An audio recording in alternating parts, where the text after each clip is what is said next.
नमस्कार, कैसे हैं? नमस्कार, मैं हूं राकेश, आप लोगों के सामने स्वागत करता हूं। उम्मीद करता हूं आप सभी लोग बहुत अच्छे होंगे। उत्तर प्रदेश की बात करते हैं। ये totally dedicated lecture Uttar Pradesh के जो टीचिंग एग्जामिनेशन है उसमें जो इतना इंतजार बढ़ता जा रहा है उत्तर प्रदेश में आप लोगों को पता होगा 2000 वर्ष 2023 में एक टीचर रिक्रूटमेंट कमीशन बनाने की बात कही गई थी, उत्तर प्रदेश शिक्षक आयोग, जिसके अंतर्गत उस आयोग की ही जिम्मेदारी होगी कि प्राथमिक से लेके और डिग्री कॉलेज तक के जितने भी पद हैं, कॉलेज तक के जितने भी पद होते हैं, प्राइमरी टीचर से लेकर असिस्टेंट प्रोफेसर तक, उसकी भर्ती के लिए डेडिकेटेड रहेगा वो आयोग। और ये बहुत अच्छा था कि सारी चीज़ें एक जगह होंगी और टीचिंग एग्जामिनेशन को इतना महत्व दिया जा रहा है, क्योंकि जब एक आयोग बनता है ना, अब देखिए यूपीपीसीएस है, वो कितना टाइमली और कितना कैलेंडर को फॉलो करके पूरे साल में भर्ती पूरी रेटिफाइड कर देते हैं, जबकि कई चरणों की प्रक्रिया होती हैं। तो यही उम्मीद हमें इससे भी थी। बस समस्या ये आ रही है कि उत्तर प्रदेश का जो शिक्षक आयोग है, ये डिले हुआ जा रहा है और इस डिले होने की वजह से ना थोड़ा सा जो हमारे लिए चीज़ें थी वो हो नहीं पा रही हैं। देखिए, उत्तर प्रदेश का जो शिक्षा आयोग का 2023 में जो बात कही गई थी, उसके अंतर्गत 12 सदस्य और एक अध्यक्ष होने, है ना, चुने जाने हैं। अब यही समस्या आ रही है कि यही अभी तक चुने नहीं गए हैं भाई, है ना। इन्हीं पे लगातार न्यूज़ चल रही है। आज भी कुछ न्यूज़ थी कि इनमें से कुछ 6 सदस्यों को शायद चुन लिया जाएगा, जब वो भी कार्य नहीं हो पाया, फिर से प्रक्रिया को शुरू कर दिया गया है कि फिर से इस नई प्रक्रिया के तहत अध्यक्ष और 12 सदस्यों का चुनाव किया जाएगा। जो भी अहर्ताएं हैं उसके बारे में बता दिया गया है। खैर, उसमें हमारा जिक्र नहीं, उसमें हमारा इतना रोल नहीं है ना, उसमें हमें बहुत जानने की नीड है। मुद्दा ये है कि हमारा ये आयोग कब बनेगा, सो दैट कि हमारी जो रुकी हुई चीज़ें हैं वो शुरू हो सकें। कल के पड़ोसी राज्य बिहार में देखिए 2 लाख भर्तियाँ कर दी गई, रिक्रूटमेंट रूल्स आ गए, नियमावली 2023 में आ चुकी है, उत्तर प्रदेश में ऑलमोस्ट सब चीज़ें डन है। बस अब भर्तियों के आने की चीज़ है, आने की बात है। और ये कब होगा? जब ये कमीशन अपने अस्तित्व में आ जाएगा। तो शासन से यही अनुरोध है कि जल्दी से जल्द इस प्रक्रिया को पूरी कर दे, बिकॉज ये प्रक्रिया तो चुनाव पे भी बहुत प्रभाव नहीं है, ये प्रशासनिक कार्य चलती रहेंगी चीज़ें। और इस पे शायद फिर से काम शुरू हो गया और उम्मीद करते हैं कि इस बार काम बहुत जल्दी अपने अंजाम तक पहुंचेगा, बिकॉज इसके बाद करीब करीब लगभग उत्तर प्रदेश के जितने भी कैडर हैं उसमें सब में टीचिंग पोस्ट आनी ड्यू है।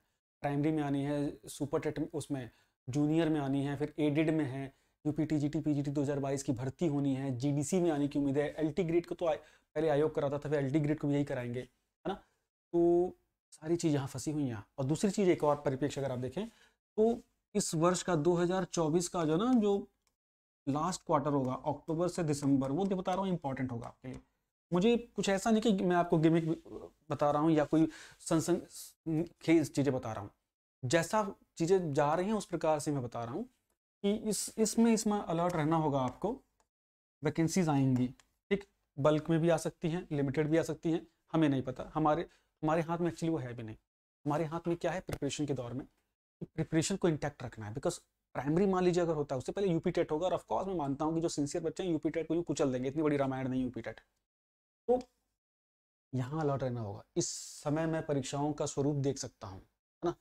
इसके लिए अभी आपको पढ़ना होगा, तो मोटी से मोटा 6 से 9 महीने का एक समय है आपके पास, जिसमें कि आप जिस पद के लिए एलिजिबल है शिक्षक भर्ती में, उसके लिए लग जाइए, खास तौर से प्राइमरी के लिए और टीजीटी पीजीटी के लिए। सीरियसली बता रहा हूँ मैं, ये चीज़ें देखने को मिल सकती हैं। मानता हूँ कि अभी बहुत सारी चीज़ें नकारात्मक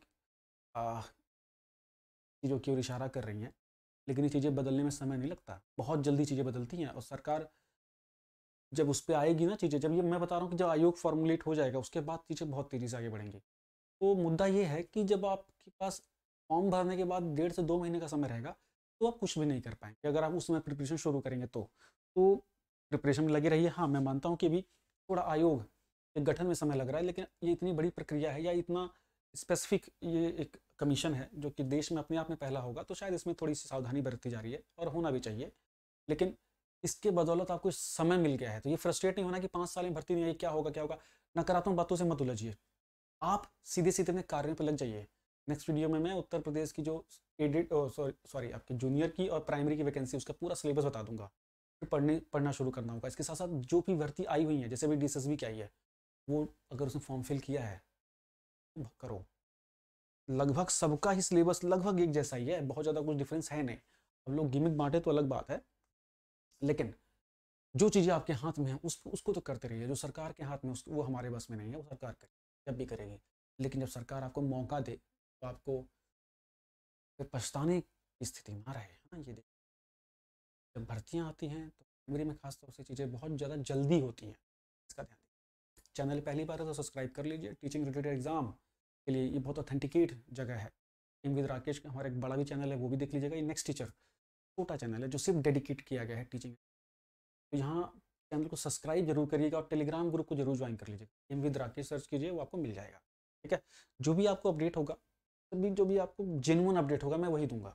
डेली 4 वीडियो डालने का मतलब नहीं है, डेली गुमराह करने का भी मतलब नहीं। ठीक है, तो जैसा मुझे लगा वैसा मैंने आपको बता दिया। प्रिपरेशन करना आपके हाथ में है। उम्मीद करता हूँ आप इसकी ओर ध्यान देंगे।